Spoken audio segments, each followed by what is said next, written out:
Hi hello అండి. ఈరోజు వచ్చేసి మనం కట్ వర్క్ హ్యాండ్ అండి స్టిచ్ చేస్తున్నాం. కట్ వర్క్ హ్యాండ్ని మనం లైనింగ్ వేసి ఎలాగా స్టిచ్ చేయాలనో ఒకసారి చూడండి.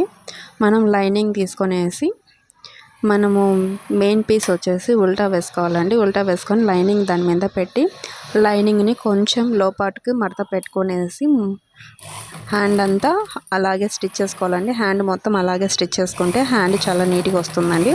ఒకసారి మీరే చూడండి.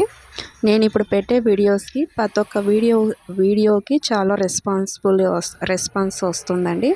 ఇప్పుడు ఎందుకంటే భార్యాభర్తల పరంగా పెడుతున్నానండి. చాలామంది అండి, ఎంతమంది ఉన్నారంటే ఫ్యామిలీ పరంగా సఫర్ అయ్యే వాళ్ళు, కొందరు అత్తల గురించి సఫర్ అవుతుంటే, కొందరు భర్తల గురించి సఫర్ అవుతుంటే, కొందరు మర్దుల గురించి కానీ చాలా సఫర్ అవుతున్నారండి. ఆడబిడ్డల గురించి ప్రతి ఒక్క ఇంట్లో చాలామంది భర్తల గురించే సఫర్ అవుతున్నారండి.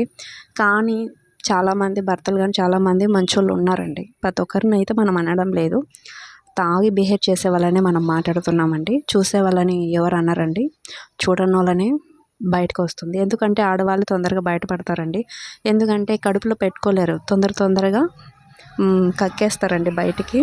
చెప్పడం వల్ల ఏమవుతుందంటే అవునా ఇలాగా వాళ్ళ భర్త అవునా అనేసి అనుకుంటారండి. ఇలా అనుకున్నప్పుడు ఏమవుతుందంటే కనుక మన తిక్కు మన మాట మాట్లాడతారు, పక్కకి వెళ్ళి ఇంకొక మాట మాట్లాడతారండి. ఇలా చాలామంది ఉంటారండి. ఎందుకంటే మనం చూసి చూడనట్టు వెళ్దాం అనుకున్నా కానీ మన బాధ పక్కన చెప్పుకుంటే కొంచెం మనకి రిలీఫ్ అవుతుంది. అలా చెప్పుకుంటాం. వీళ్ళు ఏమనుకుంటారంటే చూడు నా విషయం తీసుకెళ్ళి ఇంట్లో భర్తలు ఏం చేస్తారంటే